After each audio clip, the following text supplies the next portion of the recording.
I buried rotten fruit in my garden. The results shocked me. As a gardener, I'm always experimenting.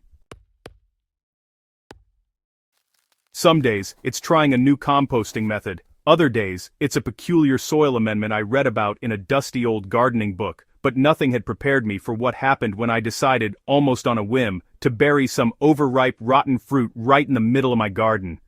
Honestly, I expected a little enrichment, maybe a few more earthworms, but what I witnessed over the next few weeks completely shocked me.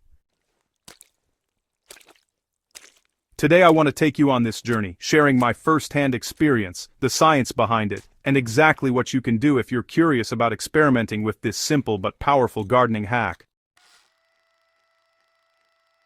It started with a bowl of fruit that had been sitting on my counter far too long. Bananas with black spots, a couple of mushy peaches, and some overripe apples stared back at me like little composting opportunities. Normally, I'd toss them in the compost bin, but my compost pile was overflowing, and a small section of my garden had been underperforming for months.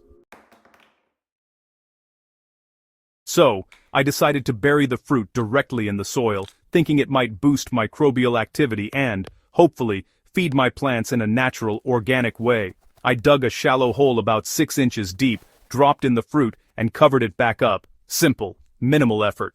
But, honestly, what happened next blew me away.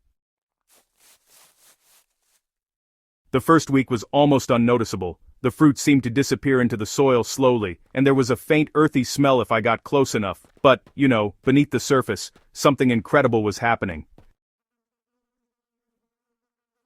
Rotten fruit is essentially a sugar-rich feast for soil microbes. Bacteria and fungi rushed in, breaking down the sugars, acids, and fibers in the fruit. This microbial activity isn't just good for breaking down organic matter, it also produces nutrients like nitrogen, phosphorus, and potassium, making them more available to plants. By the end of the first week, I noticed tiny threads of white fungus weaving through the soil. This is mycelium, the root-like structures of fungi, getting to work. Experienced gardeners know that a healthy fungal network is like a gardener's secret army. It improves soil structure, retains moisture, and even helps plants resist disease. About 2 weeks in, I began noticing something that made me grin from ear to ear. Earthworms. Tons of them. Worms are nature's soil engineers, and they're naturally attracted to decaying organic matter. They tunneled down to the buried fruit, leaving nutrient-rich castings behind that further enriched my soil. Within a few days, I realized this part of the garden had gone from lifeless soil to a thriving, worm-filled ecosystem. If you've struggled with compacted soil or poor drainage, encouraging worms with simple organic matter like rotten fruit can be a real game changer. Not only do they aerate the soil, but their digestive processes, convert organic matter into humus, the most fertile life-giving part of the soil. By the third week, the most exciting change became visible above the soil. Plants near the buried fruit were noticeably more vibrant, leaves looked greener, growth was faster, and even my usually stubborn tomato plants, they seemed perkier. This isn't magic, it's science. As microbes break down fruit, they release a slow, steady flow of nutrients. Plants can absorb these nutrients gradually, which helps them avoid the risk of fertilizer burn you sometimes get with chemical fertilizers.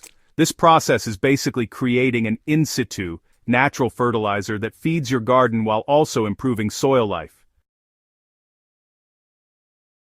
One important tip: avoid burying fruit too close to plant roots if the fruit is still very wet or moldy. It can actually cause some temporary root stress. Just a small distance, even as little as 6 to 12 inches away, lets the microbial magic do its thing without overwhelming your plants.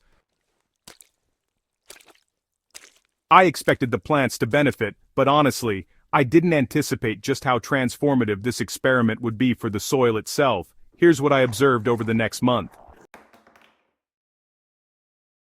First, improved soil texture. The soil became softer, more crumbly, and honestly, way easier to dig. That's the combination of microbial action and worm activity at work. Second, increased moisture retention. The soil seemed to hold water longer without becoming soggy, which is just perfect for those hot summer months. And third, a rich earthy aroma, Healthy soil has this subtle, pleasant smell. My garden actually smelled alive, which is a real sign that beneficial microbes were thriving.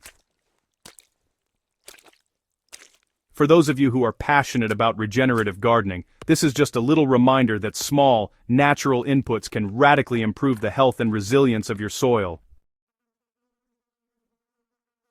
After burying rotten fruit in my garden, I walked away with a few crucial lessons. First, use fruit wisely. Avoid fruits coated with pesticides as these chemicals can harm beneficial microbes. Organic or backyard-grown fruit works best. Next, mix it in. Chop the fruit into smaller pieces before burying. Smaller pieces decompose faster and provide more surface area for microbes. Also, balance with greens and browns. Think of it like composting in place. Adding some dry leaves or straw can balance the moisture and prevent excessive smell. And finally, monitor your garden. Keep an eye on plant growth, soil moisture, and any unusual smells. Adjust placement or quantity if needed. Even if you're a beginner, this method is pretty forgiving. The soil ecosystem is resilient, and a little trial and error goes a long way. For those who already know their way around soil biology, burying fruit is a fascinating way to, seed microbial diversity. The sugar-rich fruit encourages bacterial growth, which in turn attracts fungi and nematodes. This creates a micro-ecosystem that can really improve nutrient cycling throughout your garden. Some gardeners even take it a step further by adding specific beneficial microbes or mycorrhizal inoculants to the fruit before burying it. This can accelerate decomposition and nutrient release while promoting healthy fungal networks that enhance root uptake. It's basically a DIY version of biofertilization, and honestly, it works best when integrated into a broader soil regeneration plan. Think cover crops, mulching, and rotational plantings, all working together with your buried fruit to create fertile, resilient soil. If I had to sum up the most shocking part of this experiment, honestly, it wasn't the rapid plant growth or the influx of worms, it was seeing how quickly life rebounded in soil that had been lackluster for years. One small bowl of fruit completely transformed a patch of my garden into a thriving, self-sustaining ecosystem. It reminded me why I garden. It's about connecting with life beneath the surface, about seeing unseen processes unfold, and realizing that the simplest organic inputs can sometimes produce the most extraordinary results. If you've been hesitant about trying this, I encourage you to experiment. Start small, just bury a few pieces of fruit in an unused corner of your garden, then observe how the soil and plants respond. You'll be amazed at how quickly the garden's micro-ecosystem comes alive.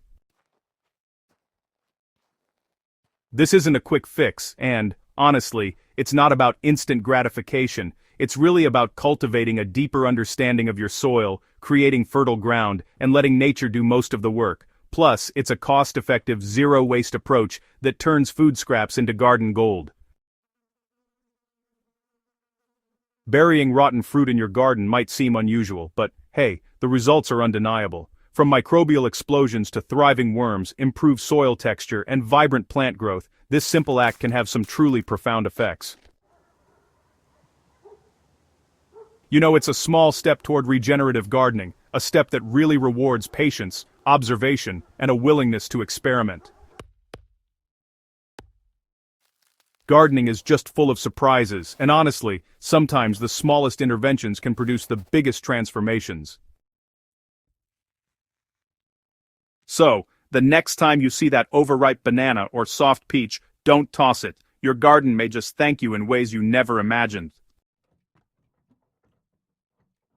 If you found this story helpful, don't forget to subscribe to Soil Sage Chronicles for more real-life gardening experiments and tips. And hey, share this with fellow gardeners, because everyone deserves to witness the magic that a little rotten fruit can bring to the garden.